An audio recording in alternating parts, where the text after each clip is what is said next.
So in Photoshop now, we're just going to start cutting out these branches, like I said earlier. And to do that, this is the tree right here with its mask and color corrections on top. So what we're going to do is we're just going to duplicate this tree, and then we're going to just press Control G to group it, and then just put a new mask on top. And with our lasso tool, we're just going to go through here, and we're going to start by hand, start extracting some of these leaves.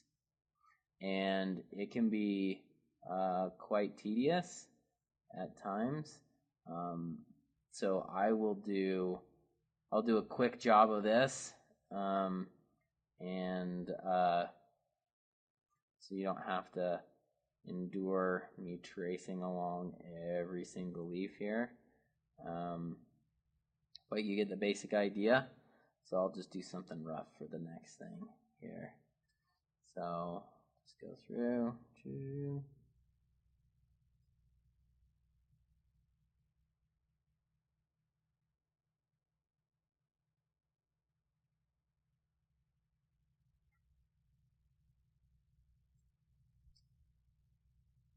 And every once in a while, I'll go through and I'll loop back my selection, so I don't lose my selection. I've done more than a couple of times have I gone through and done a really long selection, and then I double tapped on the tablet, and it's messed up my selection. So this is my solution to that, messing that up too many times.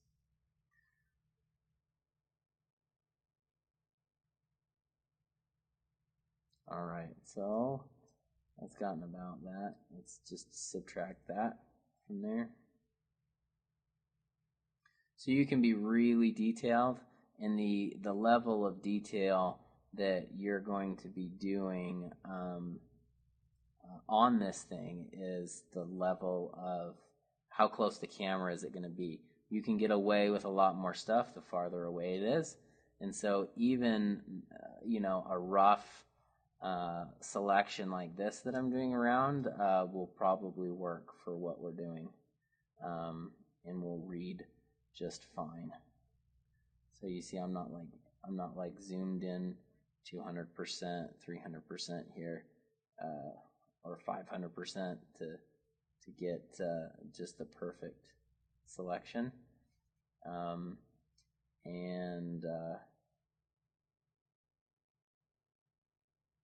I'm working at 5K on this particular projection because that's what we figured out we needed for the resolution. But then also I've doubled the resolution, so you figure out how much you need, and then you just go ahead and you double the resolution that you need.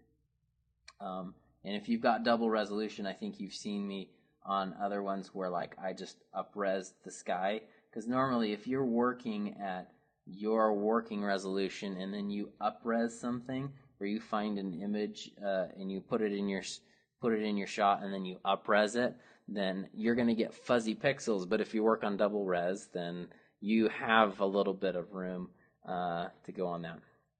So now that I have this thing selected out, what I'm going to do is I'm going to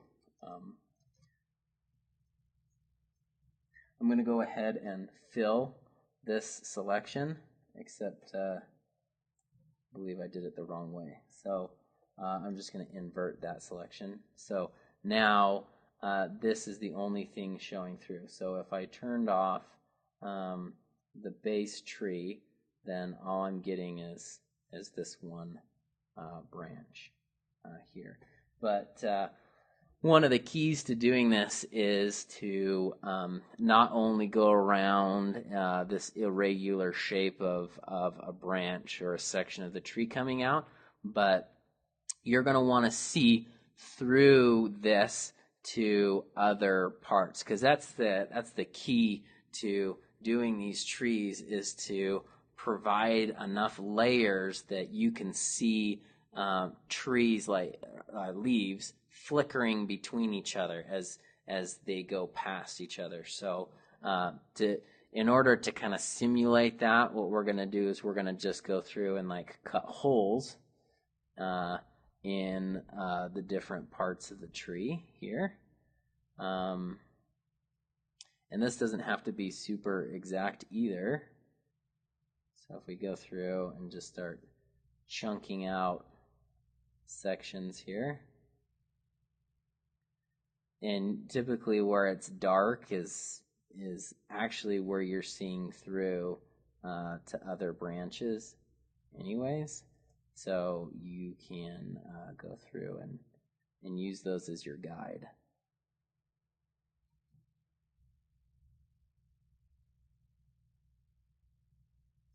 And you can get quite a bit in there.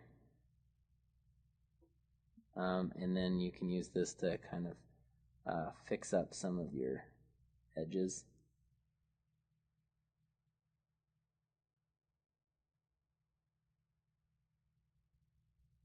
Because if we can see leaves passing behind this thing, then that makes it just feel that much more real.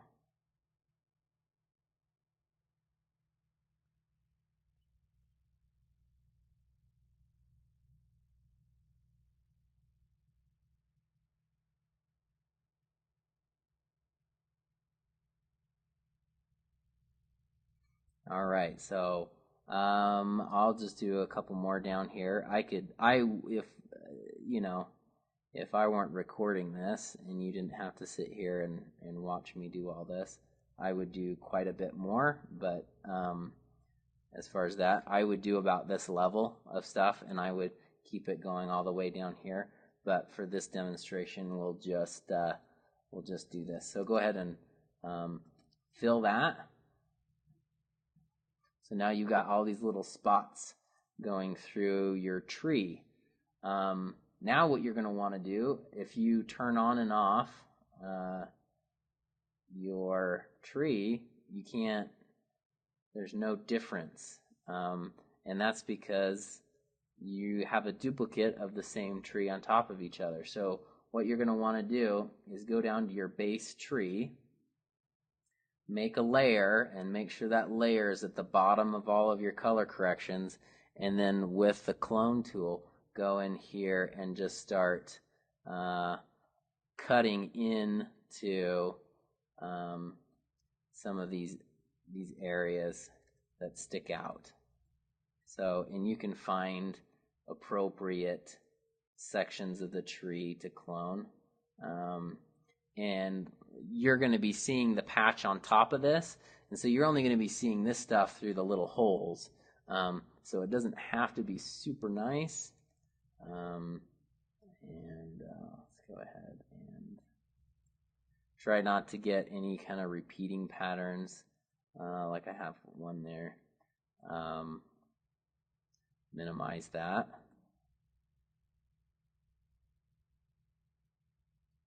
Let's select some stuff over here.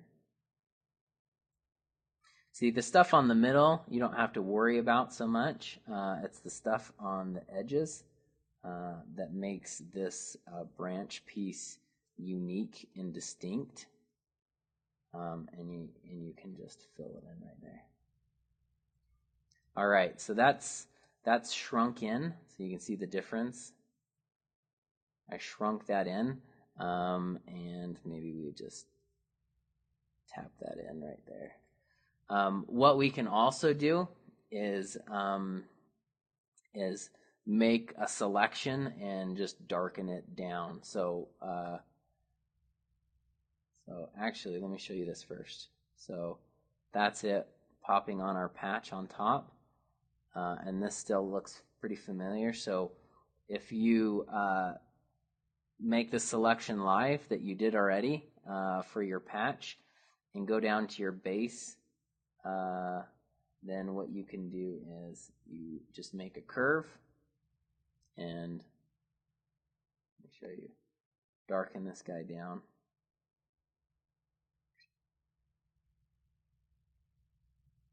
So if I zoom out, you can see essentially what I've done is I've taken out that really big section that's right here. So now what I can do is I just save this tree out separately, and then I save out this section of the tree separately as two different images, and then I can put this little section on a card in front of the tree to try to simulate that there is some depth to this tree. And really, there's no end to what you can do with this image. You can just keep chopping it up and filling it back, and you can make it quite complex. And you can even bring it to the next level of actually mixing in some CG branches into this. Let's say you're getting close to one area of the tree. All that could be CG, like full modeled, textured, lit branches, and then the rest of it matte painting. Or you have leaves that are 3D that are just on the edges of your projection, or you add 3D leaves to on top of your cards. And so, like I said, there's a lot of different ways that you can do trees for matte paintings, and this is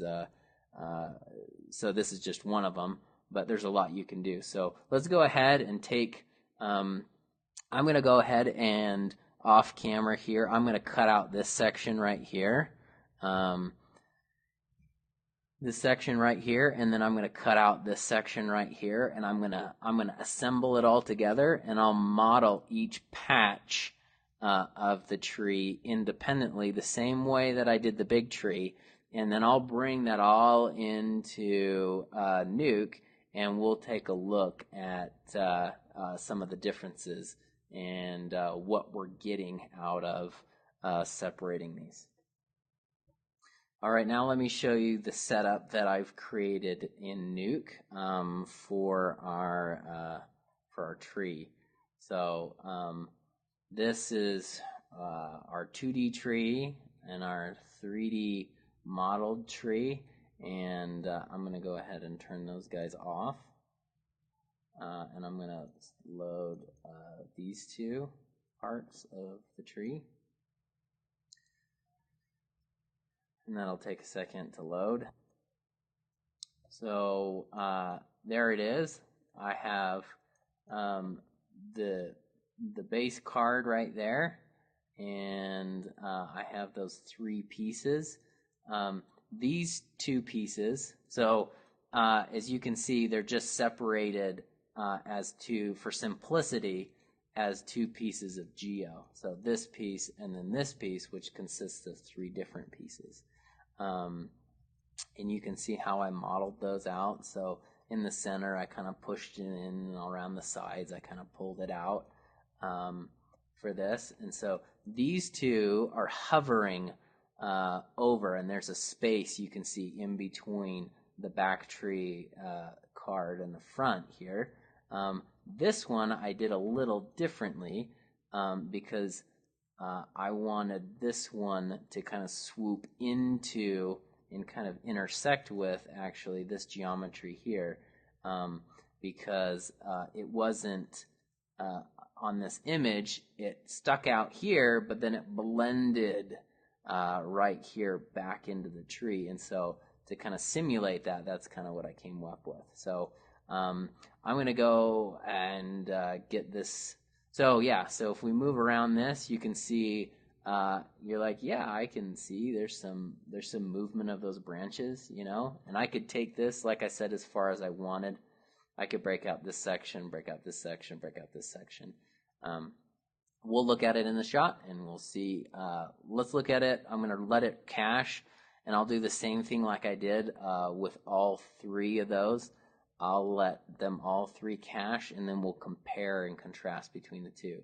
But before I do that, let me just take a look, show you what I have as far as images. So instead of saving these out all as three separate images, I just put them all in one. And they're not touching or they're not overlapping, so it's not an issue. This image here, you can see, actually, I can show you the before and after. So this is the before and after on this tree. So each side is darkened down and the edges are cloned out. And even up here, I lopped off this section right there. So you can see the difference on this. Okay, and that's it. The two new ones that I created. So, all right, so I'm going to let those cache, and we'll take a look at all of those. All right, those are cached, and so let's take a look at our first flat tree, okay? And then we can take a look at our bulged out tree. And then let's take, so this is the 3D modeled tree without the levels taken out. And then let's take a look at the third one here. And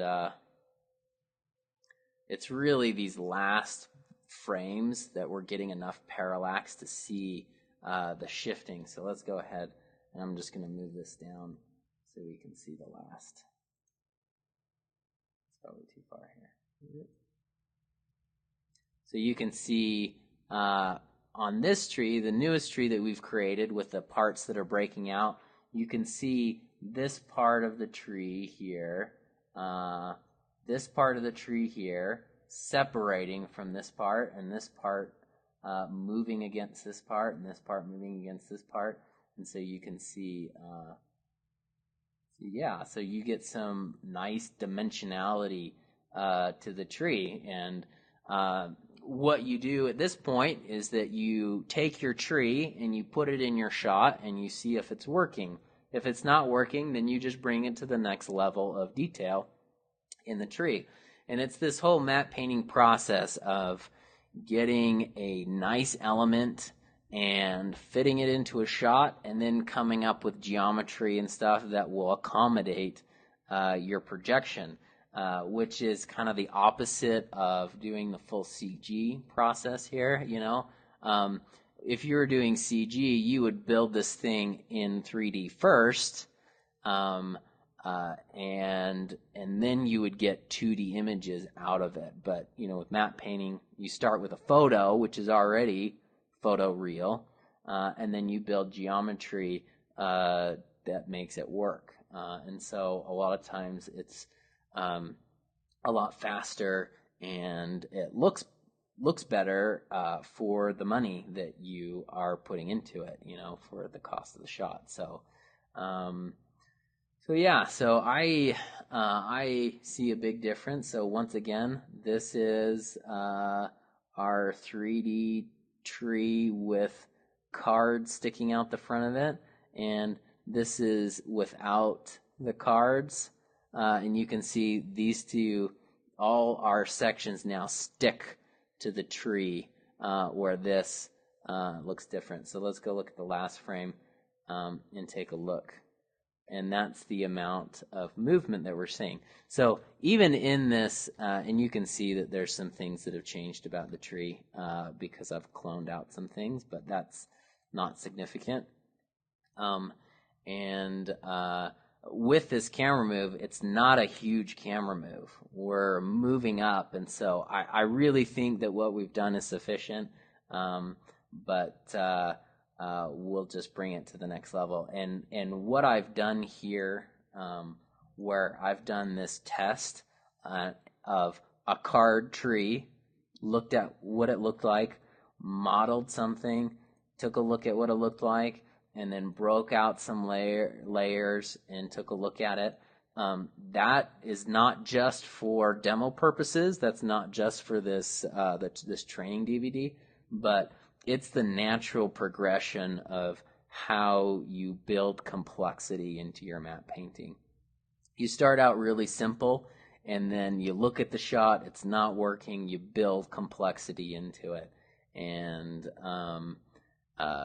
that's a really good way to go. And so oftentimes I will do the same thing for my own benefit, to see what I can get from adding complexity. So that is one way to do trees, and I'll apply that tree method to our foreground trees, and then I'll leave the rest either to be cards or to be modeled geo, where I won't worry about breaking it out into layers.